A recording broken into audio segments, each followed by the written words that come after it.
Dans Décalage, notre invité nous donne sa lecture d'un chef-d'œuvre du cinéma.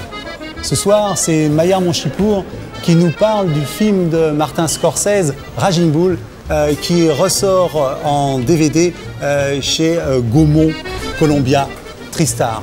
Raging Bull, c'est l'histoire de Jack LaMotta, son ascension et sa déchéance. Lui, ce grand champion du monde poids moyen qui bâtit notre Marcel Cerdan en 1949. Raging Bull, c'est aussi la performance extraordinaire d'un comédien, Robert De Niro, qui pour ce film obtint un Oscar pour ce rôle dans lequel il prit 30 kilos en 4 mois. Mayar Monchipour, lui, fait 55 kilos. Mais qui de mieux que lui pour nous parler de Raging Bull? Mayar Monchipour, le grand petit homme, comme on l'appelle, a émigré d'Iran à l'âge de 10 ans. Il est devenu, à force de ténacité et de confiance en lui, champion du monde des poids coqs. Il défendit son titre à 5 reprises et fut battu par un boxeur thaïlandais au terme d'un combat d'une rare violence. Car sur le ring, Mayar Monchipour a une rage comparable à celle de LaMotta. C'est pour tout ça que j'aime la boxe. Et quand j'étais gamin et que mon père m'emmenait à la salle Bagram voir des combats, il y avait une chose que je rêvais de faire. Et je vais la faire ce soir. Que le combat commence.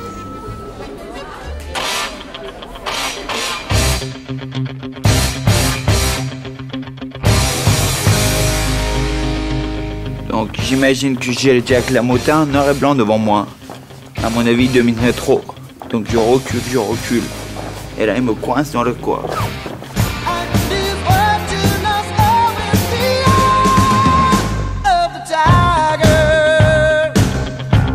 L'histoire de Raging Bull, chef-d'œuvre de Martin Scorsese, avec De Niro, son premier très grand rôle. L'histoire de Jack LaMotta.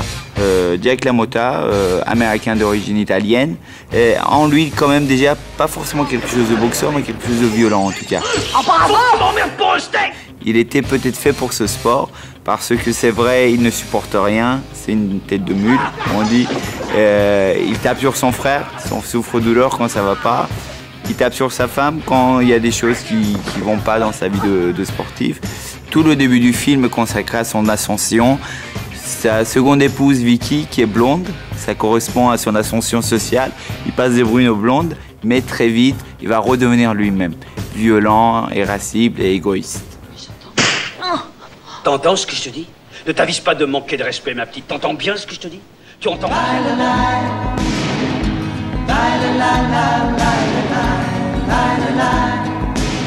Son frère qui fréquente toute la mafia italienne de New York le persuade de s'approcher de truquer un combat. LaMotta accepte et ce combat où il est favori, il le perd mais debout, il veut pas être KO par terre. Et il s'en va pleurer dans le vestiaire. On a une scène où vraiment il se met à pleurer parce que je pense qu'il n'y a rien de plus terrible que de perdre chez nous. En plus, quand on sait qu'on était meilleur, c'est la fin du monde. Le fameux combat Cerdan-LaMotta a lieu en 1949, à la fin de la guerre. Il arrive enfin à obtenir ce combat pour le titre mondial, combat qu'il gagnera toujours à New York et où il deviendra enfin champion du monde. La fin de sa carrière sera marquée par ce combat perdu seulement au point devant Sugar Ray Robinson, où il y va la tête en sang dans le coin, le voir, tu m'as pas descendu. Je suis jamais allé au tapis. Et c'est pas toi qui étendras le cake. Tu m'entends? Tu ne m'as pas mis KO. Sa deuxième vie commence réellement. Avec son argent, il s'est acheté un nightclub. Il est pitoyable puisqu'il se croit obligé de faire le comique, il fait rire personne. Pendant que j'y pense, ma femme Vicky et moi, on va se marier. Non, mais je débloque ou quoi? Oh, je suis pas dans le coup, Bouffi, grossi, au fond du trou finalement. Here comes the story of the hurricane, the man the authorities came to blame.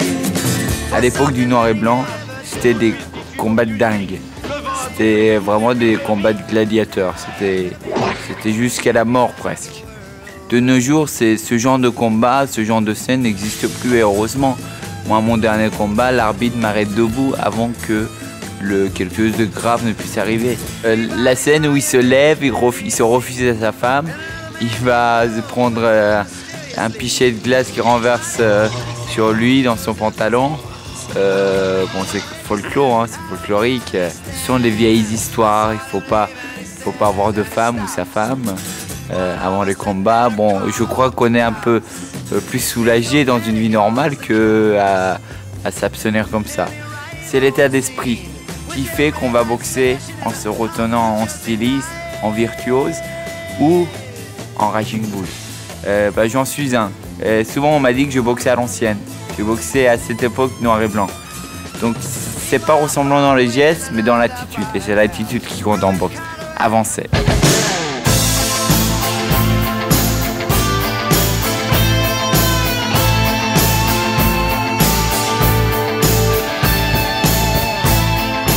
N'étant pas sorti de la rue, je suis sorti de nulle part, d'Iran. Je suis arrivé à 86 à l'âge de 10 ans en France. Je me suis mis à la boxe tardivement en terminale, j'avais presque 18 ans. Et j'ai essayé d'aller très vite. J'y suis arrivé en tout et pour tout. 10 ans après, j'étais devenu champion du monde professionnel. Et je crois qu'il n'y a que ce jour-là où mon père a compris. Et il n'y a que ce jour-là qu'il est devenu fier de moi. Être boxeur dans la famille, c'était pas une réussite. Je n'ai pas boxé pour l'argent en montant sur cette arène qu'est le ring. Et pourtant, j'aurais tant aimé être un vrai boxeur, j'aurais tant aimé être un surhomme.